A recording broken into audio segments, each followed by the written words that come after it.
Hi, everybody. Welcome back to the Houston Bound podcast, your ultimate guide to moving to the heart of Texas. My name is Chase, and I am your co host, and this is Mandy Poff. She is your other co host, and we're happy to be here. Absolutely. Always happy to be here. How are you doing this morning? I'm doing so good. I was rushing. I did my makeup in the car. Me too. So I was late for the podcast, Me too. but I was able to get some good verbiage for what we're going to talk about today. Yes. Got me going. Yes. Today we are going to talk about how to know if an Airbnb is right for you. Ooh, okay. Let's start with our 10 seconds. Yeah. What are your 10 seconds? Oh my gosh. Okay, my 10 seconds today. So what have I been up to? I have been getting the kids ready for school. School starts on 14th of August. And I have just been doing all the crazy school clothes shopping and life. That's awesome. What have you been doing? What's your 10 seconds? My 10 seconds. Well, I want to give a shout out to my co-host because she brought coffee this morning, and I want to show off. This is Hellcat. It's amazing. I got a vanilla latte. I just did a sugar-free hazelnut iced. And it's amazing. It's my first time to try it. It is a little boutique coffee. It's a drive-through, right? Yeah. Drive-through coffee shop in Conroe.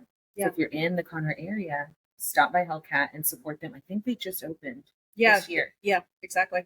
So yeah, they're really good. I'm going daily almost. Well, you're addicted already. It's on my way to work. Hellcats. Thanks for keeping us caffeinated. Yes, thank you, Hellcats. So we'll go ahead and get started. Mandy? Well, the first thing that I want to do is there's a huge misconception on Airbnbs. You know, people say, oh, I want to buy an Airbnb. Well, that's cool, but you're actually not buying an Airbnb. You're buying a short-term rental. So that's the verbiage that we need to use because Airbnb is just a platform that we put our short-term rentals on. Exactly. So do you have a couple other examples of other platforms, like the most user-friendly ones? Yeah, so there's actually several that you can do. The two main platforms that I focus on are Airbnb and VRBO. Okay, so the first thing whenever you're considering buying an investment short-term rental property is you got to get started in your search. Number one thing that you need is a good real estate agent. Not any agent will do. You need someone that knows how to purchase investment short-term rentals, understands the restrictions in certain neighborhoods, understands the different things that make an Airbnb great and can guide you in that decision. Definitely someone with experience or maybe someone that personally owns an Airbnb that would be a firsthand, person that could give you advice on that. It's so true. I can't tell you how many times I get inquiries about, hey, we want to buy a short-term rental. We're interested in Airbnb-ing it. And we were working with an agent and, she or he was looking for a home with no restrictions, no HOA. That is not what you need. The potentiality of a property is first and foremost. And that comes down to location. It's so important to be in the right location, to have the right traffic, to have the right amenities, and parking's also really big, especially in Houston. Oh yeah. Talk about the medical center and why they get their short-term rentals. So kind of what I found as an expert investment second home short-term property specialist is that the key places you want are desirable places. So you either want somewhere that's on waterfront. Either we're looking at lake, we're looking at river, we're looking at beachfront. And there's a lot of differences in between. We have 4 or 5 lakes within a hour and a half, 50-mile radius. 50-mile radius of Houston. So knowing the ones that are the most desirable, understanding which beaches are the most desirable for out of state visitors or our Houstonians that like a weekend getaway. We have a lot of beaches too. We have Surfside, we have Galveston, we have Crystal Beach, and it just continues to go up. Freeport. Not all of those are going to be the best option because, like you said, Houstonians wanting to take a weekend trip are most likely not going to drive 3 hours, but a 2-hour drive is tolerable. Right. And it just depends on what kind of vacation they're wanting to have. There's certain beaches that don't allow you to have golf carts on the beach. There's certain ones that are best for fishing. And so it depends on what type of clientele you're trying to cater to. That's very true. Another good spot for Airbnbs are downtown. Oh my gosh, yes. Nights out or date nights or bachelorettes or anything fun or people that like to visit the theater. We have an amazing art scene here and there's lots of live shows and concerts. So anything downtown, there's certain hubs that Airbnbs do really well. And then also the medical center. So a lot of surgeons are flown into town. We have some of the best medicine here. And so a lot of people come here to Texas to get treatments and to get surgeries. And so Anderson Medical Center, downtown, anywhere within a 5 mile radius of that area. And we'll probably go over that one pretty soon because it's a very desirable area for a certain consumer that's trying to have a short commute and things. But yeah, I mean, those are the hot spots: city, beach, lake, river. Yeah, I will definitely say there's a big misconception for consumers who want to buy an Airbnb, which, we are trying to correct that term. It is a short-term rental, but they want to buy one and they think that, okay, I'm going to buy one in this neighborhood because it has a park and it has a boat ramp and it has this. That doesn't necessarily determine the success of the Airbnb. If you're going to buy one, for example, in our area in the Montgomery County, my personal opinion is if you're going to buy into a neighborhood, is that you are going to cater to the wedding venue because we have so many wedding venues in this area. I love that you brought that up. I used an Airbnb on my wedding night and I got married an hour away from my home, but it was still far enough. And it was, the night after the wedding, we took a limo to the wedding just around the corner. It was a beautiful little cottage home. It was so romantic. And then the next day we went off on the honeymoon. But I mean, even in-town guests are going to use these Airbnbs. Absolutely. And there's a lot of wedding venues, especially in Montgomery County. Well, there's so many, I couldn't even count right now. But making sure that those cater to that, if you're going to pick that neighborhood, then let's make sure that you have some type of destination that people will be utilizing this. It's not just a purchase and put it up and, pray. You have to be strategic. And I think that really goes into our next topic of the marketing and success of an Airbnb. You have to have a host mindset. You have to go in, and if you can put people first, you will always be successful. And so that hosting mindset is all about the small things. Let's just go into a little bit of what you loved about the Airbnb that I set up in Crystal Beach. That was the small things. That was perfection. So first of all, we had a complete list of all the amazing restaurants and possible activities we could do that was available, which we had our own personal tour guide. So that also helped. But in every room, there was a Bluetooth speaker to where we could listen to our own music. In the bathroom, everything. There was also lotions and like self-care stuff, like a whole basket, which I thought was a really nice touch. The property had updates throughout. So, of course, it's a little more high end. It's definitely, I've lived in Houston my whole life. So I've been to so many beach houses, in the Gulf of Mexico and all the way around the coast. And it was definitely the top tier. I mean, we do own a remodeling company, so of course we can choose those finishes. It's pretty awesome. You knew what to do whenever you set it up. And then the game room was really fun. So you really utilized every space of it. Instead of using it just as a garage, you outfitted it as a hangout entertainment room. We had TV in there. We had games we could play. There was comfortable seating. And then the golf cart being included obviously was a huge plus. We cruised around the golf cart all weekend. Oh, that's the best part in my opinion. Yeah, so those little things, making sure that you have the Alexas in each room. Hey, Alexa, what's the weather today? We're at the beach. We have a sound system put into the Airbnb as well. So whether the guest is downstairs or upstairs, they have surround sound throughout the whole home. And making sure that they have a little gift. Crystal Beach is terrible for mosquitoes, and so we give out a lotion that has mosquito protection as well as sun protection. I think another thing that's really key is chargers, making sure every room has an extra charging port that has 5 or 6 with USB plus the actual plugins. Yeah, that's huge.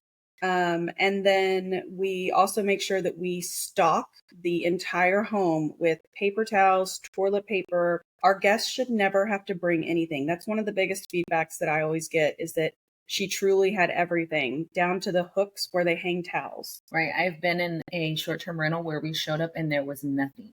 I'm pretty type A. I'm pretty prepared when I go on vacation. I usually am the mama on vacation and I will pick up all the supplies ahead of time. And it is such a relief whenever I can save my supplies for my next trip because someone has outfitted. I've been there and there was nothing, like one roll of toilet paper, and the place slept 12 people. Yeah, that's nuts. And I tell and having a good turn company is obviously the success of the Airbnb or the short-term rental or the VRBO. But, making sure that you're adequately thinking about the guest count. So my property sleeps 14.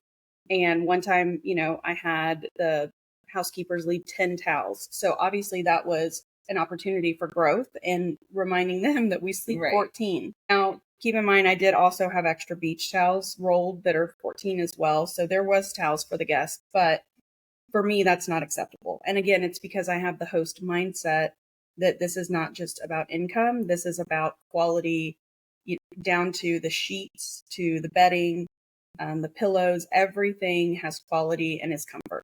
I feel like remembering those small touches and going the extra mile is going to make your Airbnb super successful. Mm-hmm. And having someone that has the experience and knowledge to give you these punch lists and these tips are essential too. Yeah, it's definitely critical. I mean, I was self-taught, but it was a lot of, I've told everybody my whole career, like, just follow me. I've taken and I've stepped in the pothole. I will help you avoid it. That's the benefit of working with like you or myself, is just we've been there, we've done it, we've walked through it, we've walked through the fire already. Right, exactly. How do you stay competitive necessarily? Can you speak on that? Yeah, I'm really glad you brought that up. So staying competitive is really important.